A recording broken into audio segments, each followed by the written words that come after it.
عشق رسول اور ادب رسول یہ سنیوں کی گھٹی میں ڈال دیا جاتا ہے، یہ اہل سنت کی گھٹی میں ہے۔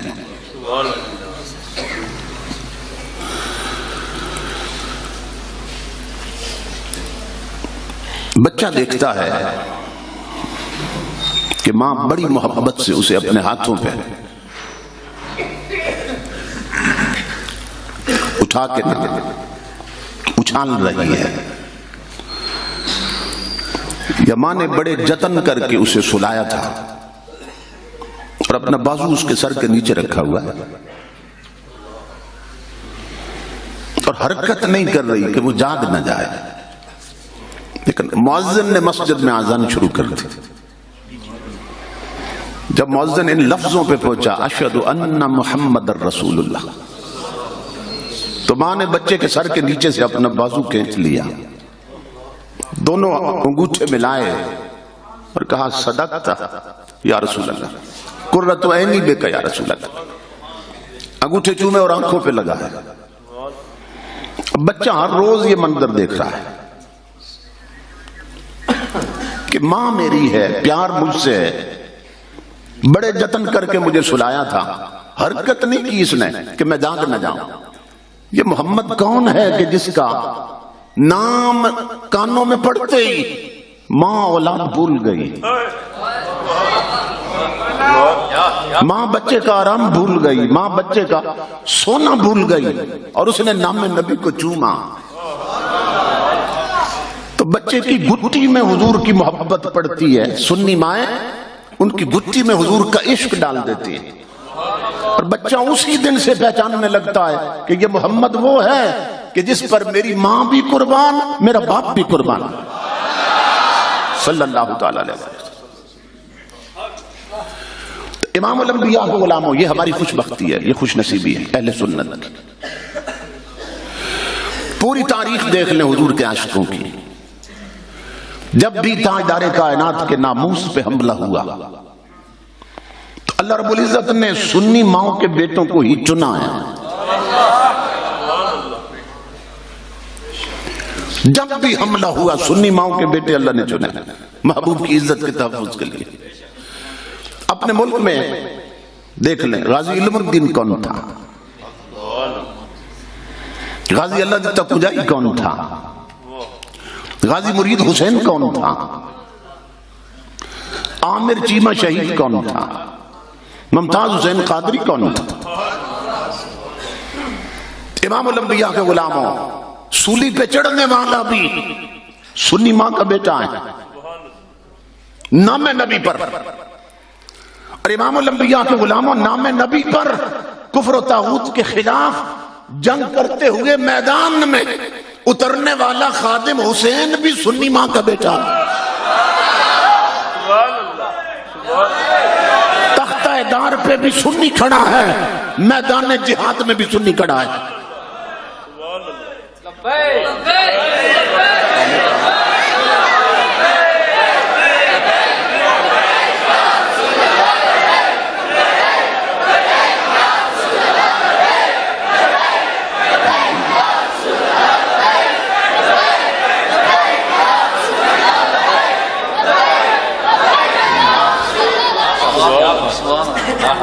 تو یہ ہماری خوش بختی ہے۔ انگریز نے دو فتنے پیدا کیے تھے، دو فتنے، ایک عرب میں اور ایک بر صغیر پاک و ہند میں، دونوں بیج انگریز نے بوئے تھے، دونوں کو پانی انگریز نے دیا، دونوں کی پشت پہ انگریز کھڑا تھا۔ یہ ہسٹوریکل فیکٹس دے رہا ہوں آپ، دونوں فتنے انگریز نے پالے تھے۔ عرب میں فتنہ وہابیت، اور ہمارے بر صغیر پاک و ہند میں فتنہ قادیانیت۔ قادیانی کو بھی کھڑا انہوں نے کیا تھا، اور فتنہ وہابیت کی بنیاد انہوں نے رکھوائی تھی۔ جو ایگریمنٹ ہوا تھا نا برطانیہ کے ساتھ، اس کی فوٹو کاپی میرے پاس موجود ہے۔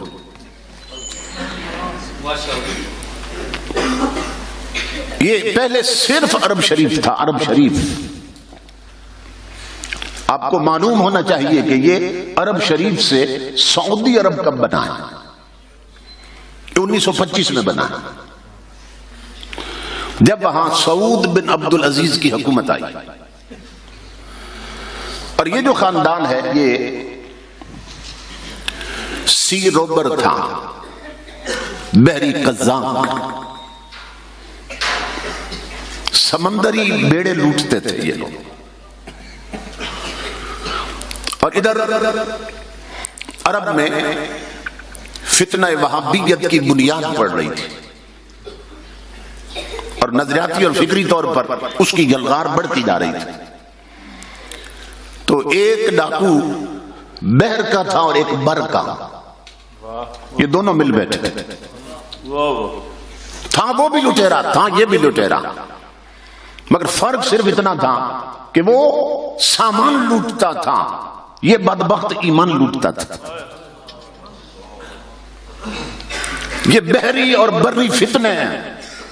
ہماری نئی نسل کو تاریخ نہیں معلوم ہے، کیونکہ وہ رومانٹک ناول پڑھتے ہیں نا، وہ اخبار جہاں پڑھتے ہیں، وہ فلمی میگزین پڑھتے ہیں، وہ تاریخ اسلام نہیں پڑھتے.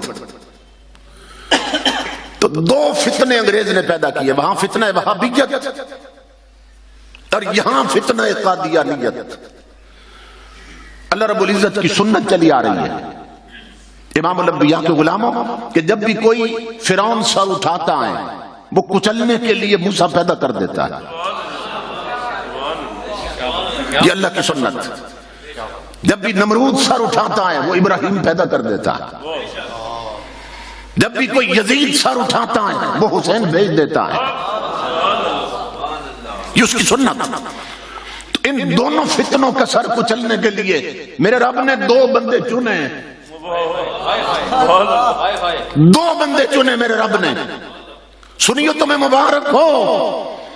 ایک اللہ رب العزت نے بندہ چنا فتنہ قادیانیت کو کچلنے کے لیے، دوسرا چنا فتنہ وہابیت کو کچلنے کے لیے.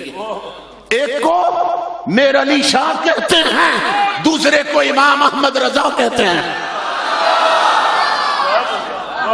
یہ دونوں سنی ماؤں کے بیٹے ہیں، دونوں سنی ماؤں کے بیٹے. نہ ادھر سے اللہ نے لیا نہ ادھر سے لیا. سمجھ رہے ہیں؟ کیونکہ ادھر بھی لٹیرے ادھر بھی لٹیرے، نہ یہ تیرے میرے نہ یہ تیرے میرے. صرف سنی ماؤں کا خون میرے رب نے قبول کیا. ادھر سے میر علی شاہ کو لیا، ادھر سے امام احمد رضا کو لیا رضی اللہ تعالیٰ عنہ. تو یہ اللہ رب العزت کی سنت چلی آ رہی ہے، اس کا طریقہ چلا آ رہا ہے. اور تب سے اب تک امام الانبیاء کے غلاموں ہر دور میں اس نے سنی ماؤں کا خون ہی قبول کیا ہے. تو یہ اہل سنت کی خوش بختی ہے، اہل سنت کی خوش بختی، کیونکہ ہماری محفلوں میں حسن مصطفیٰ بیان ہوتا ہے.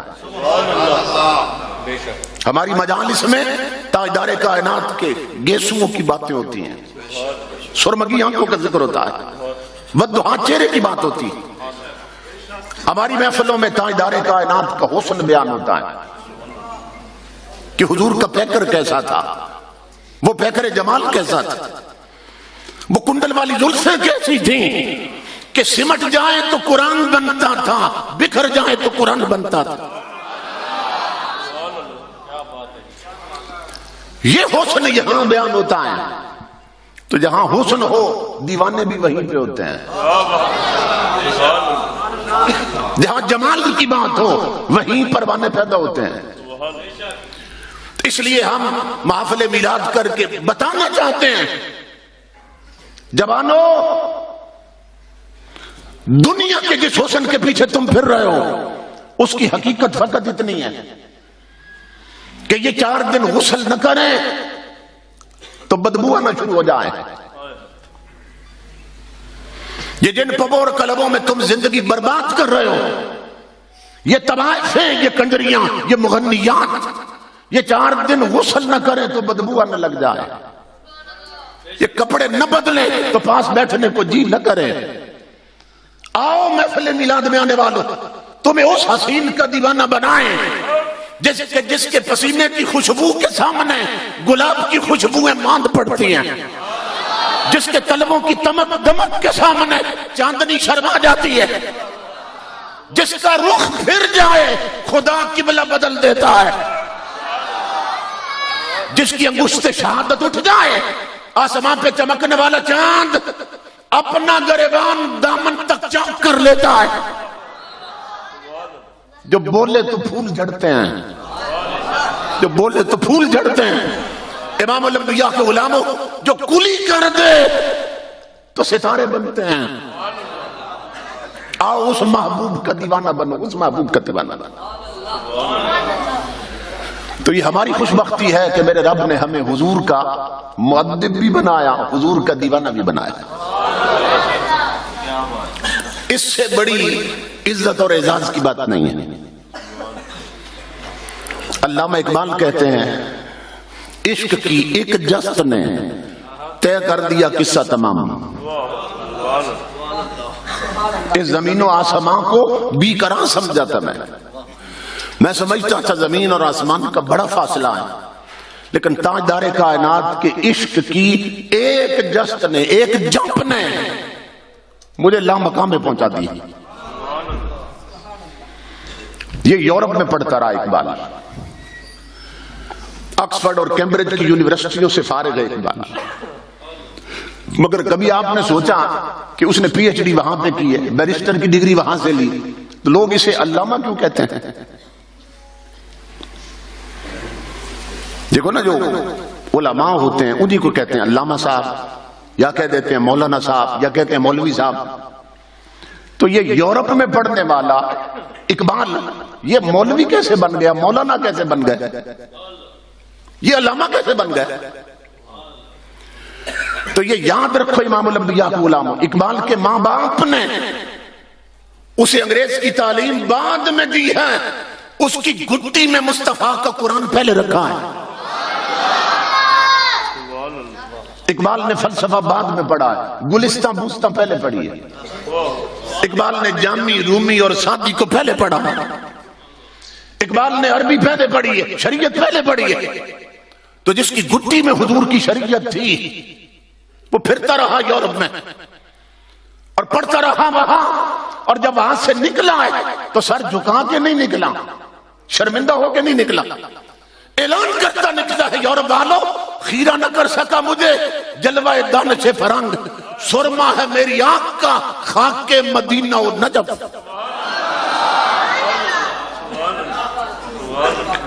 اقبال اعلان کر رہا ہے یورپ والوں، تمہارے پبوں اور کلبوں میں تمہاری جوان بیٹیوں کے تھرکتے ہوئے ننگے جسم بھی مجھے اپنی طرف مائل نہیں کر سکے۔ کیوں؟ کہ بچپن میں ماں نے آنکھوں میں سرما ہی خاک مدینہ کا لگایا تھا۔ جو جنہیں حضور کے عشق کی لذت آتی ہے وہ کائنات کی ہر رنگینی بھول جاتے ہیں، وہ ہر رنگینی بھول جاتے ہیں۔ اس لیے میرے آقا کے غلاموں حضور کے دیوانہ بنا، محبت کرنی ہے تو حضور سے کرو، عشق کرنا ہے تو حضور سے کرو، اور پیچھے چلنا ہے تو حضور کے چلو۔ اس لیے کہ اللہ رب العزت نے ہم پہ اتنا بڑا احسان کیا کہ ہمیں حضور کا امتی بنایا اور پھر حضور کا مؤدب بنایا، آقا کا غدار نہیں بنایا، حضور کا وفادار بنایا۔ یہ سب سے بڑا احسان ہے اللہ رب العزت کا۔ امام الانبیاء خود ایک بار واز فرما رہے تھے، اصحاب پیغمبر کا مجمع لگا ہے، امام الانبیاء نے فرمایا میرے غلاموں خود بھی سن لو اور آگے بیان کر دینا، ہم کیوں جشن مناتے ہیں حضور کی آمد کا؟ امام الانبیاء نے فرمایا میرے امتیوں اللہ کی بارگاہ میں سجدہ شکر ادا کیا کرو۔ کس بات پر؟ کہ انا حظکم من الانبیاء وانتم حظی من الامم، کہ میرا رب جب نبیوں کو امتیں دے رہا تھا اور امتوں کو نبی دے رہا تھا تو فرمایا میرے امتیوں اپنے وقتوں پہ ناز کرو، تم میرے بن گئے میں تمہارا بن گیا۔ اپنے مقدر پہ ناز کرو امتیوں، تم میرے حصے میں آئے اور میں تمہارے حصے میں آیا. انا حظکم من الانبیاء وانتم حظی من الامم. نبیوں میں سے میں تمہارا بن گیا، امتوں میں سے تم میرے بن گئے. تو تاجدار کائنات کی آمد پہ اگر خوشی نہ کریں تو پھر کس کی آمد پہ کی جائے؟ اس لیے میرے آقا کے غلاموں، حضور سے محبت. اور یہ بھی یاد رکھیے، اگر ہم نہیں کریں گے تو اللہ کی عزت کی قسم حضور سے عشق اور محبت کرنے والوں کی کمی نہیں ہے. یہ ذہن میں رکھیں، آقا سے عشق کرنے والوں کی کمی نہیں ہے. یہ میں نے بات کی نا سعودی عرب کی، جب سے یہ بنا ہے، اس سے پہلے عرب شریف تھا. تو جب یہ سعودی عرب بنا اور فتنہ وہابیت کی وہاں بنیاد پڑ گئی باضابطہ طور پہ، تو سعودی حکومت نے دیکھا کہ پوری دنیا سے مسلمان جب مدینہ پاک حاضر ہوتے ہیں تو جو مسجد نبوی کے کبوتر ہیں نا، ان سے بھی محبت کا اظہار کرتے ہیں اور ان کے لیے اپنے وطن سے ہی دانہ لے کے جاتے ہیں کہ مدینہ شریف کے کبوتروں کی خدمت کرنی ہے. اور کئی وہاں سے بھی لے لیتے ہیں کہ حضور کے شہر کے کبوتر ہیں. یہ تو کبوتر ہیں، عاشق تو مدینہ کی گلی کے کتوں سے بھی محبت کرتے ہیں. یہ بزم جامی ہے نا، یہ مولانا جامی کے نام پہ ہوگی ظاہر ہے، وہ کچھ تھا عشق رسول گزرے. مولانا جامی کہ فنون پر جن کی کتابیں سلیبس میں شامل ہیں، وہ جامی کہتے ہیں یا رسول اللہ سگترا کانش جامی نام بودے، کہ آمد بر زبانت گاہے گاہے، کہ اے میرے آقا کانش تیری گلی کے کتے کا نام جامی ہوتا، کانش مدینہ کی گلی کے کتے کا نام جامی ہوتا، اور جامی جامی کہہ کر آپ بلاتے کتے کو، اس بہانے میرا نام تو تیرے لبوں سے نکلتا. جو عاشق ہیں امام الانبیاء کے غلام، وہ تو مدینے کی گلی کے کتوں سے بھی محبت کرتے ہیں. اور ایک جامی تو ہمارے گولڑا شریف میں لیتا ہے جسے دنیا پیر میر علی شاہ کہتی ہے. یہ تو جامی نے کہا حضور پیر میر علی شاہ کیا کہتے ہیں؟ کہتے ہیں میں ہوما ساگ مدینے دی گلی دا. فرماتے ہیں میں ہوما ساگ مدینے دی گلی دا، ایہو رتبہ ہے ہر کامل ولی دا. تو جب تک در رسول پہ اپنے آپ کو مٹا نہ دیا جائے اس وقت تک بندہ ان مٹ نہیں بنتا. یہ ذہن میں رکھیے، حضور کے لیے اپنے آپ کو مٹا دو. امام الانبیاء کے غلاموں، انہوں نے سوچا بھئی یہ کبوتروں سے اتنی محبت کرتے ہیں تو انہیں اچھا نہیں لگتا تھا. ہر محبت کا انداز اسے شرک کہہ کر وہ بند کرنے کی کوشش کرتے تھے. انہوں نے پولیس کے ساتھ مل کے پروگرام بنایا کہ یہ جو کبوتر ہیں نا، یہ مسجد نبوی میں اسی لیے ٹھہرے ہوئے ہیں کہ انہیں دانہ ملتا ہے، خوراک ملتی ہے، لوگ ان سے پیار کرتے ہیں.